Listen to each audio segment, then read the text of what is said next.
다 함께 찬송가 445장 찬송하시면서 이 새벽 기도회를 하나님 앞에 올려드리겠습니다.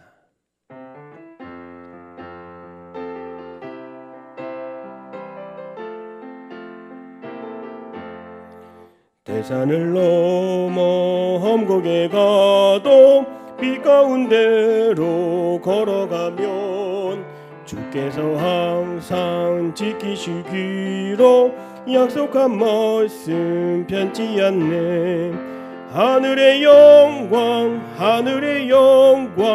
나의 맘속에 차고도 넘쳐 할렐루야를 힘차게 불러 영원히 주를 찬양하리.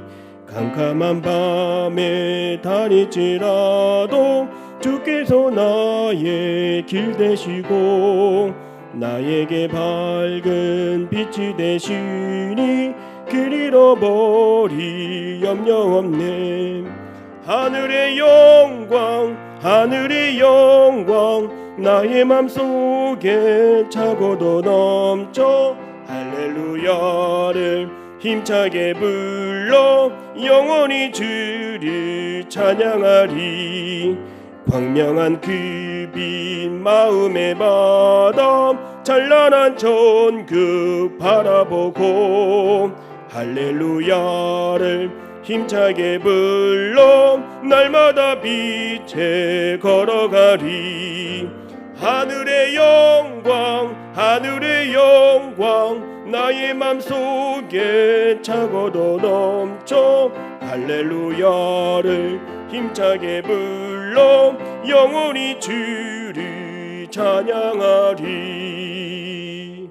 다 함께 사도신경으로 우리의 신앙을 고백드립니다. 나는 전능하신 아버지 하나님 천지의 창조주를 믿습니다. 나는 그의 유일하신 아들 우리 주 예수 그리스도를 믿습니다. 그는 성령으로 잉태되어 동정녀 마리아에게서 나시고 본디오 빌라도에게 고난을 받아 십자가에 못 박혀 죽으시고 장사된 지 사흘 만에 죽은 자 가운데서 다시 살아나셨으며 하늘에 오르시어 전능하신 아버지 하나님 우편에 앉아 계시다가 거기로부터 살아있는 자와 죽은 자를 심판하러 오십니다. 나는 성령을 믿으며 거룩한 공교회와 성도의 교제와 죄를 용서받는 것과 몸의 부활과 영생을 믿습니다. 아멘. 찬송가 446장 박수하며 찬송하겠습니다.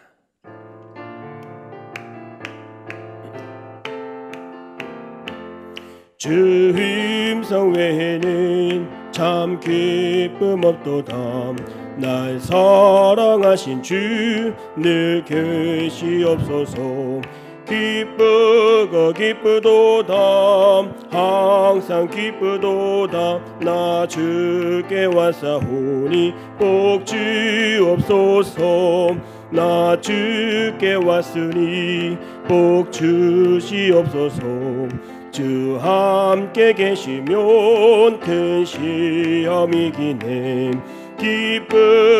기쁘도다 항상 기쁘도다. 나 주께 왔사오니 복 주옵소서. 주 떠나가시면 내 생명 헛되네. 기쁘나 슬플 때 늘 계시옵소서. 기쁘도다 항상 기쁘도다. 나 주께 왔사오니 복 주옵소서. 그 귀한 언약을 이루어 주시고 주 명령 따를 때 늘 계시옵소서. 기쁘도다 항상 기쁘도다. 나 주께 왔사오니 복 주옵소서.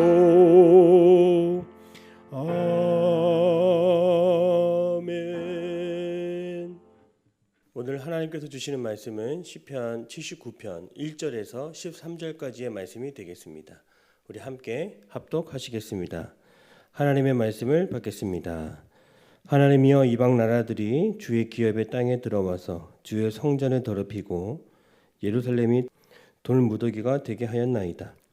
그들이 주의 종들의 시체를 공중의 새에게 밥으로 주의 성도들의 육체를 땅의 짐승에게 주며 그들의 피를 예루살렘 사방에 물같이 흘렸으나 그들은 매장하는 자가 없었나이다. 우리는 우리 이웃에게 비방거리가 되며 우리를 에워싼 자에게 조소와 조롱거리가 되었나이다. 여호와여 어느 때까지니이까? 영원히 노하시리이까? 주의 질투가 불붙듯 하시리이까? 주를 알지 아니하는 민족들과 주의 이름을 부르지 아니하는 나라들에게 주의 노를 쏟으소서. 그들이 야곱을 삼키고 그의 거처를 황폐하게 함이니이다. 우리 조상들의 죄악을 기억하지 마시고 주의 긍휼로 우리를 속히 영접하소서. 우리가 매우 가련하게 되었나이다. 우리 구원의 하나님이여 주의 이름의 영광스러운 행사를 위하여 우리를 도우시며 주의 이름을 증거하기 위하여 우리를 건지시며 우리 죄를 사하소서. 이방 나라들이 어찌하여 그들의 하나님이 어디 있느냐 말하나이까? 주의 종들이 그 피 흘림에 대한 복수를 우리의 목전에서 이방 나라에게 보여주소서. 갇힌 자의 탄식을 주의 앞에 이르게 하시며 죽이기로 정해진 자도 주의 크신 능력을 따라 보존하소서. 주여 우리 이웃이 주를 비방한 그 비방을 그들의 품에 7배나 갚으소서. 우리는 주의 백성이요 주의 목장의 양이니 우리는 영원히 주께 감사하며 주의 영예를 대대에 전하리이다. 아멘. 할렐루야. 목요일 아침 새벽 예배 시간입니다. 주님과 동행함으로 오늘도 평안한 복된 삶이 되기를 축복합니다. 오늘 성경 말씀을 기록한 시편 기자 아삽은 이스라엘의 가장 치욕스러운 모습을 우리에게 설명해 주고 있습니다. 이스라엘은 바벨론의 침략으로 인하여 무려 그들의 터전은 짓밟히게 되었고 그들의 성전은 무참히 파괴되었습니다. 그 이후 바벨론의 포로로 70년간 치욕의 순간을 보내게 됩니다. 오늘 시편 기자의 고백은 황폐해진 예루살렘을 바라보며 시작됩니다. 오늘 1절 말씀에 하나님이여 이방 나라들이 주의 기업의 땅에 들어와서 주의 성전에 더럽히고 예루살렘이 돌무더기가 되게 하였나이다. 시편 기자는 삶의 터전을 잃은 처참한 모습을 안타까워하는 마음으로 오늘 주님을 바라보며 기도하고 있습니다. 오늘 시편의 말씀을 읽으면서 먼저 우리가 생각해야 될 것은 오늘 우리는 무엇으로 인하여 슬퍼하고 있는가에 대한 것입니다. 시편 기자의 시선을 따라가 2절과 3절 말씀을 보면 그들이 주의 종들의 시체를 공중의 새에게 밥으로 주의 성도들의 육체를 땅의 짐승에게 주며 그들의 피를 예루살렘 사방에 물같이 흘렸으나 그들을 매장하는 자가 없었나이다. 이렇게 말하고 있습니다. 지금 시편 기자는 나의 문제가 아닌 공동체의 문제, 교회의 문제를 바라보고 있습니다. 성도들의 죽음을 바라보고 있으며 하나님께 영광 올려드리지 못하는 그 처참한 사건으로 인하여 아파하고 슬퍼하고 있습니다. 수많은 사람들이 그렇게 허무하게 죽어버리니 매장할 수 없는 그런 비참한 상황을 마주보고 있습니다. 오늘 우리는 너무나 지극히 자신의 일에 대해서만 매달려 있고 자신의 아픔과 상처에만 매몰되어 있지 않은지 한번 돌아보아야 합니다. 오늘 본문의 말씀은 공동체의 아픔과 상처를 들여다보게 하고 세상의 모든 고통받는 이들을 위한 중보 기도가 왜 중요한지를 우리에게 보여줍니다. 하나님의 자녀는 하나님의 나라를 위하여 기도해야 합니다. 신약 성경을 보면 너희는 먼저 그의 나라와 의를 구하라. 그리하면 이 모든 것을 너에게 더하시리라. 이렇게 말씀하셨습니다. 정말 하나님의 나라와 의를 구하는 것이 우리의 첫 번째 기도 제목으로 삼고 있습니까? 여전히 우리는 하나님의 나라보다 이 모든 것을 우리에게 더해 주시겠다라고 하는 그 하나님의 마음에만 우리는 시선을 쏟고 있습니다. 다시금 눈을 들어 하나님의 나라를 위해 기도할 때입니다. 오늘과 같은 현대사회에서도 여전히 전쟁은 일어나고 있습니다. 러시아와 우크라이나의 전쟁을 보며 하나님의 나라가 아직 임하지 않은 그 지역을 우리가 마음에 품고 슬픈 마음으로 바라보게 됩니다. 연약한 이들이 강하고 악한 세력에 의해 유린당하고 핍박당하는 것도 동시에 보게 됩니다. 오늘 우리도 시편 기자처럼 하나님의 나라를 위해 아파해야 합니다. 하나님의 나라가 세상으로부터 조롱당하고 있지 않은지, 교회가 비방거리가 되어서 세상으로부터 짓밟히고 또 주님께 영광이 되지 못하는 모습들이 있는지 바라보며 기도할 수 있기를 바랍니다. 오늘 여러분들은 세상을 볼 때 아파하고 있습니까? 오늘 여러분들이 세상을 볼 때 아파하는 부분은 무엇입니까? 가난과 굶주림을 보며 마음이 아픈 사람이 있습니다. 총과 칼을 겨누며 전쟁터에서 피를 흘려 쓰러져 죽어 있는 이들을 바라보며 마음이 아픈 이들도 있습니다. 세상을 바라볼 때 하나님은 우리가 아파하는 부분을 향하여 기도하기를 원하십니다. 오늘 가정과 일터, 세상을 바라보면서 아픔이 느껴지는 그곳을 바라보고 중보할 수 있는 오늘 이 하루가 되기를 바랍니다. 두 번째로 오늘 시편의 말씀을 통해서 살펴볼 것은 왜 이스라엘이 절망적인 상황에 이르게 되었는가에 대한 것입니다.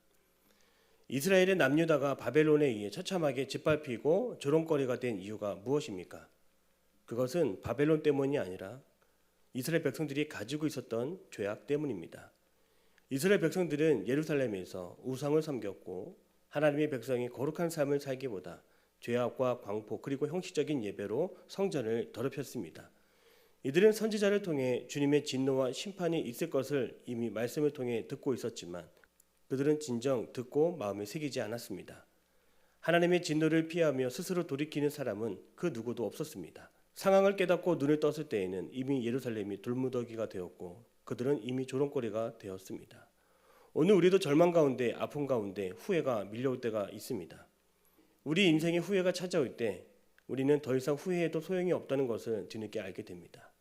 후회해도 소용없고 되돌릴 수 없는 그 삶 가운데 시편 기자가 기대할 수 있는 유일한 한 가지는 주님의 긍휼이었습니다. 오늘 본문의 말씀 8절을 보면 이렇게 고백합니다. 우리 조상들의 죄악을 기억하지 마시고 주의 긍휼로 우리를 속히 영접하소서. 우리가 매우 가련하게 되었나이다. 지금 시편 기자는 돌무더기만 남고 모든 것이 사라진 곳에서 오직 주님의 긍휼만을 의지하였습니다. 오늘 우리도 살아갈 때 내가 해볼 수 있는 노력을 다 했음에도 불구하고 좋은 결과를 얻지 못할 때, 또 좋은 성적을 거두지 못할 때, 원하고 바라는 일이 잘 되지 않을 때 우리는 어디서부터 이 일이 시작되었는지 돌아볼 때가 있습니다. 그러나 후회해도 소용이 없습니다. 우리에게는 답이 없기 때문입니다. 사랑하는 성도 여러분, 우리가 당하는 아픔과 시련, 고통이 어디서부터 시작되었는지를 알 수 없을 때 우리는 주님의 긍휼을 의지해야 됩니다. 주님은 우리에게 묻지 않으시고 따지지 않으시며 우리를 품어주시는 유일한 분이십니다. 긍휼의 어원에는 시브리어로 라함이라고 하며 자궁이라고 하는 뜻을 가지고 있습니다. 자궁 안에서 태아를 온몸으로 감싸며 안고 품어주는 것이 바로 긍휼이라고 하는 것이죠. 주님의 긍휼은 사랑하는 주의 자녀를 그냥 내버려 두지 않으시고 우리도 품으시며 안아주시는 주님의 마음입니다. 성경에 수많은 사람들이 절망 가운데 있을 때 그리고 고난 속에서 주님의 긍휼을 의지했습니다. 대표적으로 다윗은 원수의 공격으로 인해 때론 낙심할 뻔했지만 곤고한 상황 속에서도 시편 27편의 고백처럼 다윗은 여호와여 내가 소리내어 부르짖을 때에 주님은 들으시고 또한 나를 긍휼히 여기사 응답하여 주옵소서 이렇게 고백하였습니다. 성도 여러분, 우리가 주의 긍휼을 의지할 수 있다면 아직 우리는 다 무너진 상태가 아닙니다. 오늘 우리의 인생 아무것도 남은 것이 없고 돌무더기처럼 다 무너진 상황이라고 생각된다면 더 이상 후회만 하지 말고 우리의 인생을 긍휼히 바라보시며 우리를 품으시고 우리를 아끼시는 그 주님을 의지하기를 바랍니다. 주님은 우리의 기도에 응답해 주시는 유일한 분이십니다. 그 주님을 신뢰함으로 주님의 긍휼 가운데 우리의 몸과 마음이 회복을 경험하기를 바랍니다. 마지막으로 오늘 우리는 말씀을 통해서 우리는 절망 그 다음에 무엇이 찾아오는지를 묵상해야 합니다. 절망 그 다음 우리는 아무것도 없다라고 흔히 생각할 수 있습니다. 예수님의 제자들은 예수님이 십자가에 달려 죽으실 때까지 그 모든 과정을 다 지켜보았습니다. 순간 예수님과 제자들은 비방거리가 되고 조롱거리가 되었습니다. 예수님께서 십자가에서 무력하게 죽는 그 모습을 바라보며 제자들은 절망했고 두려웠으며 이들도 십자가를 질 것을 걱정했습니다. 그러나 부활의 주님께서 절망 가운데 제자들을 친히 찾아와 주셨습니다. 절망 가운데 부활의 주님은 패배와 아픔과 상처로 얼룩진 그들의 마음속에 밝은 소망의 불을 비춰 주셨습니다. 오늘 성경을 보면 절망 가운데서도 긍휼의 주님이 품어주시는 사람에게 여전히 소망이 있음을 볼 수 있습니다. 9절 말씀에 여전히 주님은 우리를 도우실 것이며 우리의 죄를 사하여 주실 것이다 이렇게 고백합니다. 그리고 10절에 주의 종들이 피 흘림에 대한 복수를 우리 목전에서 이방 나라에게 보여주옵소서. 우리가 절망 가운데 있을 때에 우리가 절망 속에 무엇을 하고 있느냐는 중요하지 않습니다. 중요한 것은 우리는 절망 속에서도 나를 위해 우리를 위해 일하시는 주님을 바라볼 수 있다는 것입니다. 시편 기자는 아무것도 할 수 없는 절망 속에서 소망을 가지고 주님께서 우리를 위해 하실 일들이 있음을 들여다보았습니다. 12절입니다. 주여 우리 이웃이 주를 비방한 그 비방을 그들의 품에 7배나 갚으소서. 우리가 마지막까지 소망을 가지며 긍휼의 주님을 바라볼 수 있었던 것은 우리는 주님의 자녀이기 때문입니다. 13절입니다. 우리는 주의 백성이요 주의 목장의 양이니 우리는 영원히 주께 감사하며 주의 영예를 대대에 전하리이다. 사랑하는 성도 여러분, 어떠한 상황 속에서도 주님은 우리의 목자이시며 우리의 왕이심을 잊지 않기 바랍니다. 모든 것이 무너진 상황이라도 주님은 아직도 우리를 위해 하실 일들이 많으십니다. 주님은 선한 목자 되어 주셔서 주님은 우리를 쉴만한 물가로 인도하시고 주님은 우리를 푸른 초장으로 인도하시며 시기와 때를 구분하지 아니하고 언제나 열매를 맺게 하여 주십니다. 힘들고 어려운 상황 속에서도 늘 우리를 인도하시며 우리를 지키시며 보호하여 주시는 그 주님을 잊지 않고 언제나 시편 기자처럼 감사와 찬양으로 주님께 나아가 고백할 수 있는 우리 모든 삶이 되기를 바랍니다. 기도하겠습니다. 사랑의 주님, 세상의 수많은 전쟁과 기근과 재난을 통하여 하나님을 아는 백성들이 고통받고 있습니다.